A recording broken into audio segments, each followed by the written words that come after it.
loved Jacob. And so Jacob put a value on the things of God.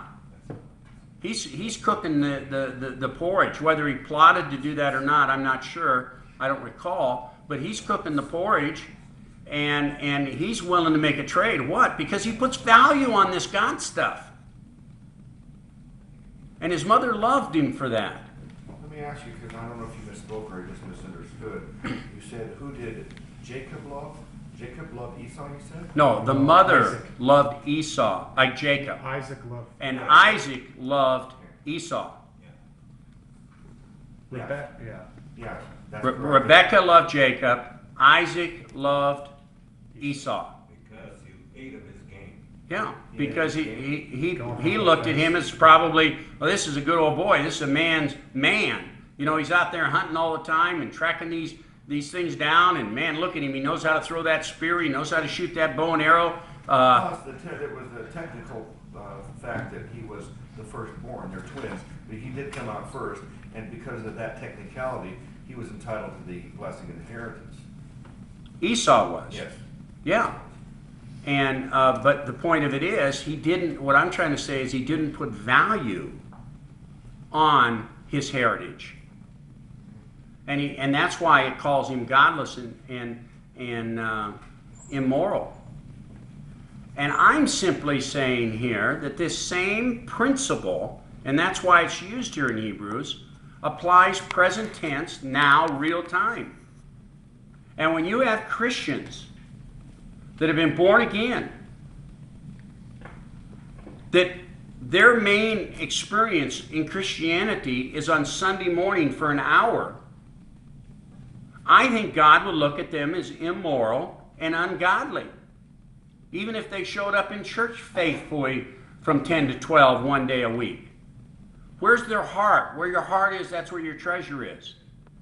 And I'm simply saying that if you are all caught up in the world and the things of the world all week long, you're more like Esau here than Jacob. And God's picture of Esau is godless and immoral.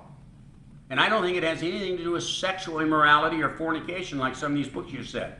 I think it's because they have stepped away from their true identity before God and chased another. Obviously, Jacob becomes a very respected patron, of Israel. In fact, his name is changed to Israel, and the whole nation of Israel comes from Jacob. But Jacob, he really didn't. He had some bad qualities too. He wasn't like he wasn't like Enoch or something who's righteous. He deceived his father to get the inheritance. And he also the name Jacob means deceiver or trickster, someone who's tricky, sneaky. Yeah, well, that may be, but the bottom line is the Bible doesn't call him directly like his brother immoral and godless. He had a heart for God, and he put a value on the things of God, and that's why he made the trade, whether it was a trick or not. He made the trade. Obviously, a lot of those guys weren't like Mr. Clean that God used in the Bible. Many of the guys that God significantly used in the Bible weren't like Mr. Clean. They wouldn't have got along with some of these church people that are so prim and proper, you know, because a lot of them were not so prim and proper at times. Another thing of it is that we find in this situation of Jacob and Esau, basically what it says is that we have two nations there. Two nations. And so that's we're seeing the result of that when? Today. Yesterday. The day before. We see the result of that just about every day of the week on the news of these two nations. I think your point about this not being fornication, but adultery of another kind, is probably the case in the Esau. This idea of adultery, something being adulterated, I just read the dictionary definition while I had the chance here, and it is exactly what I said. It means taking something that's pure and making it impure by adding something, mixing it together with something that's not pure. And that's what Esau did by intermarrying and with other people instead of staying within the Jewish people. Oh, I don't think that that was the case here, though. I don't think that that's what this reference is referring to. I think the reference is referring to, like I said, he abandoned his first love. He abandoned his heritage and put more value on the world than he did his godly inheritance. But he also committed adultery not only in that way, but later on by leaving his family, Abraham family line, and intermarrying with other people. Well, he may have done that, but contextually, we're dealing right here with what's going on right here. Go ahead, Frank. Would it be spiritual adultery? Well, I think that obviously you could use that term. I wouldn't be offended to that term. But whatever way you phrase it and term it, from God's perspective, he looks at immoral. And all I'm saying is if you are involved in the world and you're a born-again Christian and you're more involved in the world than you are Christianity, God may look at your involvement with the world as being immoral, a form of adultery. And that's the point I think that's being made here. Go ahead. I have a cross reference here in the King James that it gives. It goes to 1 Corinthians 6:13 through 18, and it says here meats for the belly and the belly for meats, but God shall destroy both it and them. Now the body is not for fornication, but for the Lord, and the Lord for the body. And God hath both raised up the Lord, and will also raise up us by his own power. Know you not that your bodies are the members of Christ? Shall I then take the members of Christ and make them the members of an harlot? God forbid.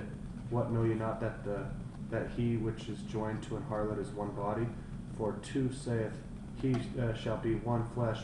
But he that is joined unto the Lord is one spirit. Flee fornication. Every sin that a man doeth is without the body, but he that committeth sin fornication sinneth against his own body.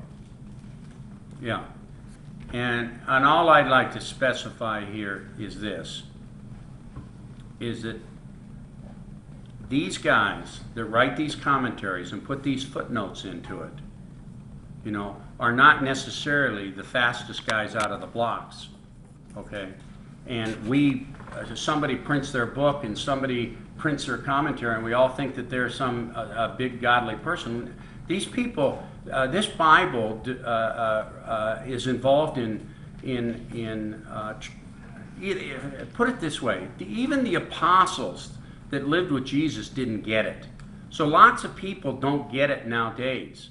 And I'm simply saying they're talking about the case here where Esau was not married, he was living in the home, and he sold his birthright is the issue, and as a result of that he's called immoral and godless. And I'm simply saying that I think that since we know that if a person that commits adultery goes from one woman to another woman, I'm simply saying when you're a Christian and you go from God into the world, that's a form of adultery. And being unfaithful. And being unfaithful, correct. It's being unfaithful. That's what adultery is. And that is the point being made here. And the fact that the commentators and stuff, they're going through this stuff not necessarily with a spiritual mind, but just trying to get their project done oftentimes maybe. Yeah. We don't know what their background is. But I'm simply saying, I think that there is a far better case for the context being here in this situation, what I said, than an actual case of fornication when we have no reference in the Bible of him being a fornicator. Now, Luke brings out the point that later on he married these other women and such, and I guess I can look at that. But the point is, so did Jacob, and so did Abraham, and I mean, you know what I mean. So we don't have a gigantic case to come down on Esau any more than the rest of those guys. But here, God does come down on him, and I think it's not because of him fornicating is in a sexual way, but because he's committing adultery in a spiritual way.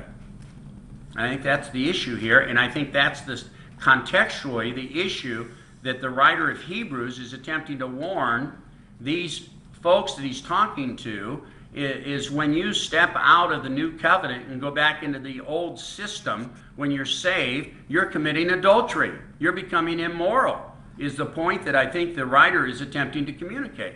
I think that Daniel's point there, since he has the King James Version, and it uses the word fornicator, the man that's writing the commentary for the King James is going to base it based upon the King James word fornicator, so therefore he has to refer to sexual Could you list the immorality. words that are used in the different versions? The NASB that Jim used originally is the one that does not make a reference to sex. It just says immoral. Immoral. Yeah. The others refer to it as Sexual some kind of nature. sexual Yeah. fornicator or sexual immorality. Okay.